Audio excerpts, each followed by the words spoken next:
So hello dear student, welcome to back GP study centre. जी हाँ student, आज की इस वीडियो पे मैं लेकर आ चुका हूँ पॉलिटिकल साइंस का आप लोग के लिए लेकर आ चुका हूँ मैं आप लोगों के लिए सेट 1। ठीक है, पॉलिटिकल साइंस का सेट 1 लेकर आ चुका हूँ। ठीक है, तो पॉलिटिकल साइंस में सारा प्रश्न जो है वो काफ़ी अच्छे अच्छे हैं, लेकिन थोड़ी सी इसमें प्रश्न जो है मीडियम साइज़ के हैं। ठीक है, लॉन्ग वीडियो भी जो है वो भी मैंने ज़्यादा लंबा लंबा नहीं लिया हूँ, और जो शॉर्ट आंसर थे यानी कि जो 2 नंबर के थे उसे भी मैं ज़्यादा छोटा नहीं ले पाया, क्योंकि जहाँ तक हो सका मैं प्रयास किया छोटे से छोटे लेने का। ठीक है, चलिए देखते हैं फर्स्ट का जो प्रश्न पूछा गया है।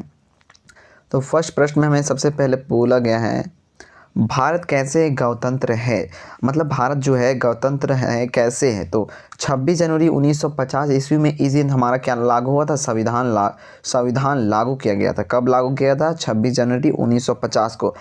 जिसके कई कारण थे। देश स्वतंत्र होने के बाद 26 नवंबर 1949 को संविधान सभा में संविधान अपनाया गया था।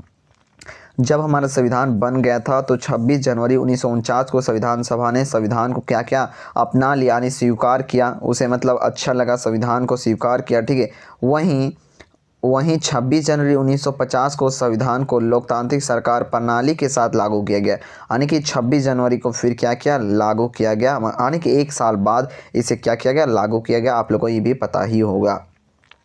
इस दिन भारत को पूर्ण गणतंत्र घोषित किया गया। इस दिन क्या किया गया था? भारत को पूर्ण गणतंत्र घोषित किया गया था। ठीक है, अब नेक्स्ट प्रश्न देखते हैं। प्रश्न दूसरा है। प्रश्न दूसरा में पूछा गया, प्रेस जो होती है यानी मीडिया जो होती है, प्रेस की स्वतंत्रता से आप क्या अभिप्राय है, यानी कि जो हमारी मीडिया होती है यानी कि जो प्रेस रिपोर्टर होते हैं, तो उनको क्या अभिप्राय, स्वतंत्रता का क्या अभिप्राय है या फिर क्या फ़ायदा है। ठीक है, तो इसकी देखते हैं। तो यहाँ पे दूसरा में बोला गया, प्रेस की स्वतंत्रता का अर्थ एक तरह से अभिव्यक्ति की स्वतंत्रता का दर्शाता है। ठीक है, यानी कि जो प्रेस की स्वतंत्रता है वह किसे दर्शाता है? अभिव्यक्ति की स्वतंत्रता को दर्शाता है। ठीक है, इस स्वतंत्र में बिना किसी हस्तक्षेप के किसी मुद्दे पर अपना पक्ष रखने तथा किसी भी मीडिया के जरिए सूचना और विचार हासिल करने और सूचना देने की आज़ादी शामिल है। यानी कि जब मीडिया को स्वतंत्र प्राप्त रहेगा, यानी कि जैसे कि हमारे यहाँ पे आप लोग पता ही होगा कि हमारे यहाँ क्या है, मीडिया को स्वतंत्र है और मीडिया किसी के बारे में भी कुछ भी बोल देती है हमारे यहाँ पे। ठीक है, और यहाँ पे क्या होता है, ज़्यादातर मुद्दे उठाए जाते हैं मीडिया के थ्रू। आप लोग देखते होंगे जब कुछ भी चीज़ होता है तो मीडिया सबसे पहले वहाँ का जाकर और उसी का क्या करती है, वो अपने रिपोर्टिंग स्टार्ट कर देती है। तो यहाँ पे किस चीज़ का है? आज़ादी है। रिपोर्टर लोगों को क्या है? आज़ादी है, स्वतंत्रता है। इसी के कारण से वो कहीं भी जाकर किसी भी प्रकार की परेशानियों की या फिर किसी भी प्रकार के मुद्दे के बारे में पूछताछ कर सकती है। ठीक है, अब देखते हैं तीसरा प्रश्न। जो तीसरा में पूछा गया है वो ये है, प्रश्न तीसरा पूछा गया है, लोकसभा के संगठन के बारे में लिखिए। लोकसभा के क्या किसके बारे में लिखना है? संगठन के बारे में लिखना है। तो लोकसभा रचना में सदस्य संख्या 31वें संविधान संशोधन द्वारा लोकसभा की सदस्य संख्या 552 कर दी गई, यानी कि जब एक संशोधन किया गया लोकसभा का संशोधन हुआ किसमें? 31वें संविधान संशोधन के द्वारा, तो सदस्यों की संख्या क्या कर दिया गया? 552 कर दी गई। इनमें से 530 सदस्य भारतीय संघ के राज्य तथा 20 सदस्य संघ राज्य क्षेत्र से निर्वाचित होते हैं तथा 2 सदस्य अलग भारतीय मुद्दे पर प्रतिनिधि के रूप में राष्ट्रपति द्वारा मनोनयन के लिए किए जाते हैं। वर्तमान में इसकी संख्या 545 है। अभी हमारा जो वर्तमान में है संख्या कितनी? 545 हो गया है। ठीक है, अब चौथा प्रश्न देखते हैं। चौथा प्रश्न में बोला गया है चौथा प्रश्न में बोला गया प्रश्न जो है वो तीसरा में हमें बोला गया, चौथा में बोला गया, समानता से आप क्या समझते हैं? समानता से आप क्या समझते हैं? उत्तर, समानता का अर्थ किसी समाज की उस स्थिति से है जिसमें सभी लोग समान अधिकार व प्रविष्टि रखते हैं। कानून भी कहता है हर किसी को एक समान अधिकार मिले। इसके तहत सुरक्षा, मतदान का अधिकार, वृषण की स्वतंत्रता एक तंत्र होने की स्वतंत्रता समाप्ति का अधिकार सामाजिक वस्तुओं एवं सेवाओं पर समान पहुंच आदि है। यानी कि जो समानता का अधिकार है वो ये कहता है कि किसी भी लोगों को या फिर किसी भी सामाजिक व्यक्तियों को अधिकार जो है वो क्या है, समान है। या कौन कहता है, कानून भी कहता है हर किसी को एक समान अधिकार मिले। इसके तहत सुरक्षा, मतदान का अधिकार, वृषण की स्वतंत्रता एकता होने की स्वतंत्रता, समाप्ति का अधिकार, सामाजिक वस्तुओं एवं सेवाओं पर समान पहुंच आदि आते हैं। यानी कि यहाँ पे हैं उस सारे प्रकार के जो हैं उस सभी प्रकार के एक साथ क्या होते हैं, एक समान अधिकार सभी को प्राप्त है। जो आपको अधिकार है वो मुझे भी अधिकार है। ठीक है, इसी को कहते हैं समानता का अधिकार। अब पांचवा में पूछा गया है आर्थिक समानता के बारे में आप क्या समझते हैं। आर्थिक समानता के बारे में आप क्या समझते हैं। तो आर्थिक समानता का मतलब है दुनिया के सभी लोगों के पास समान मात्रा में धन हो तथा अन्य सुविधाएं भी समान रूप से उपलब्ध हो। यानी कि आर्थिक समानता का मतलब ये होता है कि दुनिया के जो सभी लोग हैं वो क्या हैं, सभी लोगों के पास समान मात्रा में धन तथा अन्य सुविधाएं भी समान रूप से उपलब्ध हो। यानी कि कहने का मतलब ये है कि दुनिया के सभी लोगों को क्या है होनी चाहिए, धन तथा यानी कि धन और अन्य सुविधाएं क्या होनी चाहिए, समान रूप से उपलब्ध होनी चाहिए।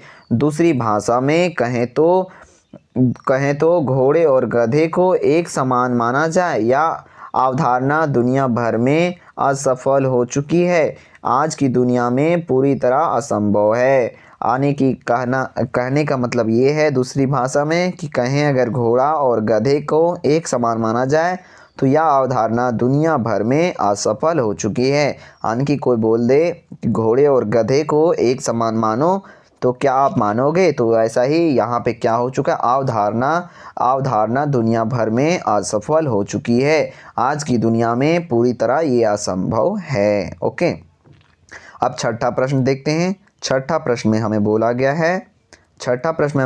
गया है सरकार किसे कहते हैं। सरकार जो है वो किसे कहते हैं। तो सरकार किसे कहते हैं आप लोगों को पता ही होगा। सरकार कुछ निश्चित व्यक्तियों का समूह होता है। जो सरकार होती है वो क्या होती है, एक निश्चित व्यक्तियों का समूह होता है जो राष्ट्र तथा राज्यों में निश्चित काल के लिए निश्चित पद्धति द्वारा शासन करता है। यानी कि जो सरकार है वो क्या है, एक निश्चित व्यक्तियों का समूह होता है। यानी कि जो व्यक्ति लोग होते हैं उनका क्या होता है, एक निश्चित समूह होता है जो राष्ट्र तथा राज्यों में निश्चित काल के लिए निश्चित पद्धति द्वारा शासन करता है। प्रायः इसके 3 अंग होते हैं। इसके जो होते हैं कितने अंग होते हैं, 3 अंग होते हैं। व्यवस्थापिक, कार्यपालिका तथा न्यायपालिका। सरकार के माध्यम से राज्य में राजशासन नीति लागू होती है। ठीक है, अब देखते हैं 7वां प्रश्न। 7वां पूछा गया है धार्मिक स्वतंत्रता का अर्थ स्पष्ट कीजिए। कुल मिलाकर धार्मिक स्वतंत्रता का अर्थ है किसी भी धर्म को अपनाना। धार्मिक स्वतंत्रता का अर्थ ये है किसी भी धर्म को आप क्या कर सकते हो, अपना सकते हो। अपने धर्म का प्रचार प्रसार करने का अधिकार, दान देने का अधिकार। धार्मिक स्वतंत्रता का जिक्र भारतीय संविधान में भाग 3 में किया गया है। जो धार्मिक अधिकार है वो कहाँ पे किया गया है, संविधान के 3रे भाग में क्या किया गया है, धार्मिक स्वतंत्रता का अधिकार के बारे में जिक्र किया गया है। यह भाग लोगों के मूलभूत अधिकार से संबंधित है, या जो अधिकार है वो मूलभूत अधिकार से संबंधित है। अब नेक्स्ट प्रश्न देखते हैं 8वां। 74वें संविधान संशोधन द्वारा 12वीं सूची में सम्मिलित आर्थिक सामाजिक विकास संबंधी कार्य का विवरण प्रस्तुत कीजिए जो नगर निगम की गई है। तो आंसर देखते हैं। नगरों में शासन की स्थापना के लिए नागरीय निकाय की स्थापना की गई है, जैसे नगर पंचायत, नगर पालिका, परिषद, नगर निगम आदि। संविधान के 74वें संशोधन जो 1 जून 1993 को लागू हुआ, उसके द्वारा इन नगरों नियमों को संविधान दर्जा दिया गया। संविधान के भाग 9 का अनुच्छेद 243 तहत से अनुच्छेद 243 6 तक नगरपालिका के लिए उपलब्धों का समावेश किया गया है। नगरों का क्या है, शासन की स्थापना के लिए क्या किया गया है, नगर पालिका का क्या किया गया है, नियम का स्थापना किया गया है। और जो नगर पंचायत है वहाँ पे क्या किया जाते हैं, नगर पंचायत के थ्रू काम होते हैं। और जो न्यायपालिका के फिर होते हैं, और कुछ जगहों पे न्यायपालिका परिषद द्वारा कार्य होते हैं, और कहीं कहीं क्या होते हैं, नगर निगम द्वारा काम होते हैं। तो ये संविधान के 74वें संशोधन द्वारा क्या किया गया था, लागू किया गया था, जो 1 जून 1993 को लागू हुआ था।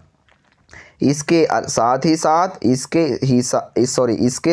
ही संविधान में 12वीं अनुसूची का समावेश किया गया है, जिसमें इसके कार्य क्षेत्र में संबंधित 18 विषयों का समावेश किया गया है। नगर पालिका अथवा नगर निगम द्वारा किए जाने वाले सामाजिक आर्थिक कार्य निम्नांकित हैं।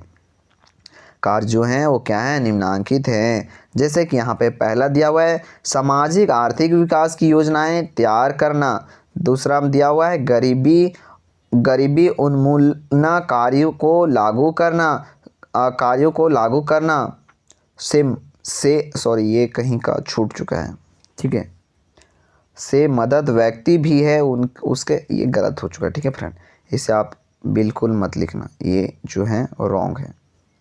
उसके बाद नेक्स्ट में दिया गया तीसरा में समाज के दुबले वर्गों के जिनके अंतर्गत विकलांग और मानसिक रूप से यहाँ पर जो आंसर है ना फ्रेंड वो ये नहीं था, यहाँ से देखते हैं समाज के दुर्बल वर्गों के जिनके अंतर्गत विकलांग और मानसिक रूप से मदद व्यक्ति भी उसके हितों की रक्षा करना, ठीक है। और ये थोड़ी सी यहाँ वाली जो थी यहाँ इसके बाद जो है वो यहाँ पे है, ठीक है। उसके बाद देखते हैं नेक्स्ट में बोला गया, नेक्स्ट चौथा पॉइंट में बोला गया है गंदी बस्तियों की उन्नता करना आदि। अब नेक्स्ट प्रश्न देखते हैं, नौवां प्रश्न में हमें बोला गया है 42वें संशोधन द्वारा संविधान में अंकित किन्हीं 4 मौलिक संविधान का पालन करना और उनके आदेश संस्थाओं राष्ट्रवाद एवं राष्ट्रगणना का आधार करना, स्वतंत्र के लिए हमारे राष्ट्र संघ को प्रेरित करने वाला महान आदर्शों का पालन करना, भारत का संप्रभुता, एकता और अखंडता को बनाए रखने और उसकी रक्षा करना, देश की रक्षा करना और आह्वान किया जाने का राष्ट्र की सेवा करना। जो है यहाँ पे बोला गया है 42वें संशोधन द्वारा संविधान के अंकित किन्हीं 4 मौलिक अधिकारों के बारे में क्या करना है, हम लोग को लिखना है। तो यहाँ पे क्या किया गया है, संविधान का पालन करने और उसके आदर्श संस्थाओं और राष्ट्र ध्वज एवं राष्ट्रगान का आदर करना। 4 मौलिक कौन कौन से हो जाएंगे, 4 आप लोग को यहाँ पे बोल सकते हो, आदर्श संस्थाओं, राष्ट्र ध्वज एवं राष्ट्रगान का आदर करना, स्वतंत्रता के लिए हमारे राष्ट्र संघ को प्रेरित करना, ठीक है, बस काफ़ी है। अब 10वां पूछा गया है, 10वां में बोला गया है हमारा 10वां जो प्रश्न है, 10वां बोला गया है मौलिक कर्तव्यों का क्या महत्व है। तो मौलिक कर्तव्यों का महत्व तो महात्मा गांधी का विचार था कि हमारे अधिकारों का सही स्रोत हमारे कर्तव्य होते हैं और यदि हम अपने कर्तव्यों का सही ढंग से निर्वहन करेंगे तो हमें अधिकार मांगने का आवश्यकता नहीं होगी। यानी कि मौलिक कर्तव्यों का महत्व जो है, महात्मा गांधी का विचार था कि हमारे अधिकार का अगर हम सही स्रोत हमारे कर्तव्य होते हैं तो हमें अपनी कर्तव्य का सही ढंग से निर्वहन करेंगे तो हमें क्या होंगे, अधिकार जो हमें किसी से मांगने की आवश्यकता नहीं पड़ेगी। अब प्रश्न 11वां है। 11वां बोला गया है, शांति की स्थापना में संयुक्त राष्ट्र संघ की भूमिका की विवेचना। आगे उत्तर देखते हैं हम लोग। भारत संयुक्त राष्ट्र संघ के सदस्य राष्ट्रों के बीच शांति की स्थापना विशेष रूप से जोर देने वाला राष्ट्र है। यहाँ पे बोला गया था प्रश्न में, शांति की स्थापना में संयुक्त राष्ट्र संघ की क्या भूमिका की विवेचना है। तो यहाँ पे हमने क्या हो जाएगा उत्तर, भारत संयुक्त राष्ट्र संघ के सदस्य राष्ट्रों के बीच शांति का स्थापना पर विशेष रूप से जोर देने वाला राष्ट्र है। इसने मस्त विश्व में गुटनिरपेक्ष की नीति के अंतर्गत शांति की स्थापना में महत्वपूर्ण योगदान दिया है।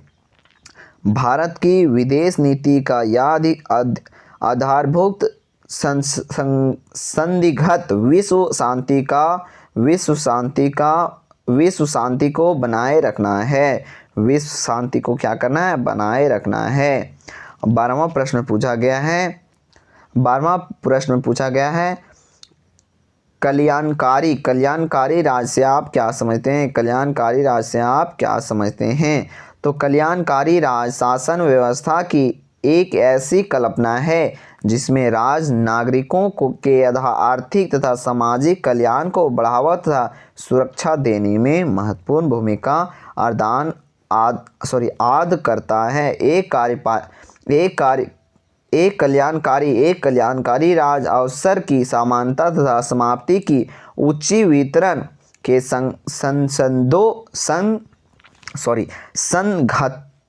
संघनतों पर आधारित होता है। कहाँ पे आधारित होता है, संघनतों पर आधारित होता है। 13वां प्रश्न देखते हैं, विकास की प्रक्रिया ने किन नए अधिकारों के दावे को जन्म दिया। तो विकास की प्रक्रिया ने लोगों की आजीविका के आधार पर दावा, निसंसाधित संशोधन के उपयोग के प्रगत अधिकारों का दावा इत्यादि नए अधिकारों के दावों को जन्म दिया है। विकास के नाम पर प्राकृतिक संसाधनों के अंधाधुंध दोहन की कीमत गरीब एवं असहयोग लोगों की चुकानी पड़ी। असहयोग लोग थे उनको क्या करनी पड़ी, चुकानी पड़ी। बहुत बड़ी कीमत क्या करनी पड़ी, चुकानी पड़ी। अब नेक्स्ट प्रश्न देखते हैं। नेक्स्ट प्रश्न में बोला गया है, नेक्स्ट प्रश्न जो हमारा है कौन सी थी, 12वां हो गया, 13वां भी, 14वां जो बचा है, ठीक है, वो देखते हैं हम लोग। 14वां प्रश्न में बोला गया हमें बोला गया यहाँ पे, हम कैसे कह सकते हैं कि भारत का शांति का दृष्टिकोण व्यापक है। तो बोला गया है, भारत की विदेशी नीति की दृष्टिकोण नजरिए व्यापक है। भारत की विदेशी नीति विश्व शांति के लिए लगातार प्रयास करता है। भारत का अन्य देशों की अंतर्राष्ट्रीय समस्याओं पर सकारात्मक भूमिका निभाता है। जो भारत है वो अन्य देशों की राष्ट्रीय समस्याओं पर सकारात्मक भूमिका निभाता रहता है। देश की विदेशी नीति के उद्देश्य और सिद्धांत से हर तरह का समाजवाद का विरोध करना तथा सभी देशों का उपनिवेश मामलों से स्वतंत्र रंगभेद नीति का बहिष्कार करना, भूखमरी तथा बीमारी को जड़ों से उखाड़ना, सभी देशों के साथ साथ मित्रता के संबंध स्थापित करना व संयुक्त राष्ट्र संघ तथा अन्य संगठनों और राष्ट्रीय संस्थाओं में सक्रिय भागीदारी का भूमिका निभाना। जो यहाँ पे है, जो जो समाजवाद का विरोध करना तथा सभी देश जो हैं उपनिवेश मामलों से स्वतंत्र रंगभेद नीति का बहिष्कार कर देते हैं और भुखमरी तथा बीमारी को जड़ से क्या करते हैं, उखाड़ फेंकते हैं। सभी देशों के साथ क्या करना है, मित्रता बना के रखना है या रखते हैं। राष्ट्र संघ तथा अन्य संगठनों और अंतर्राष्ट्रीय संस्थाओं द्वारा सक्रिय भागीदारी भूमिका निभाते हैं।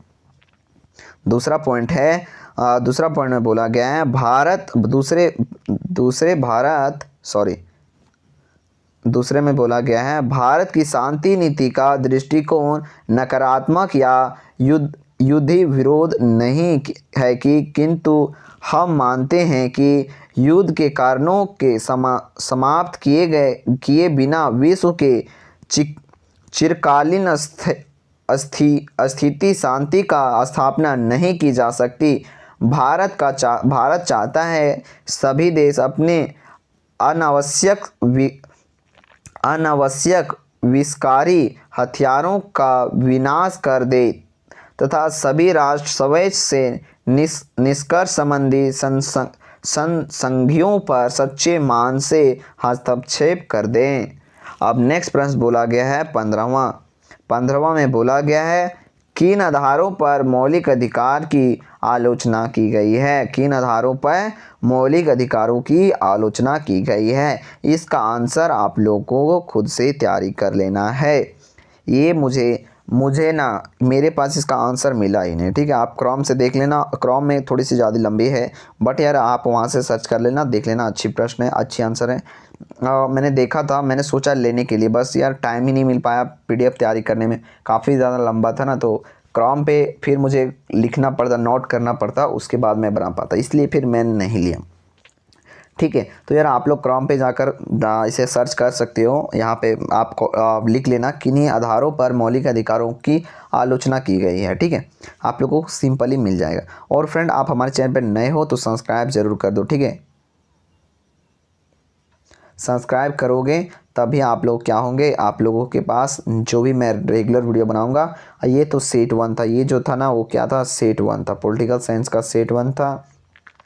अभी जस्ट मैं फिर सेट 2 का भी अभी पीडीएफ हमारा बना लिया, आपके पास साथ साथ तुरंत ही आप लोगों को बता देना है, ठीक है। तो यार आप लोग जो भी नए हो चैनल पे सब्सक्राइब जरूर करो, जो नीचे लाल बटन दिख रहा है उसे दबाकर सब्सक्राइब कर दो और दबाने के बाद जस्ट वहीं आप लोग को एक बेल नोटिफिकेशन की आइकन दिखेगा, उसे ऑल पे प्रेस कर देना, ठीक है, जिससे कि आप लोगों को सभी नोटिफिकेशन सबसे पहले पहुँचे, ठीक है। चलिए मिलते हैं नेक्स्ट वीडियो पे, और वीडियो को लाइक नहीं किया यार तो वीडियो को लाइक भी कर दो, ओके। वीडियो को क्या करो, लाइक करो और अपने दोस्तों के साथ शेयर कर दो, ओके। बाय बाय, मिलते हैं नेक्स्ट वीडियो पे, ओके फ्रेंड।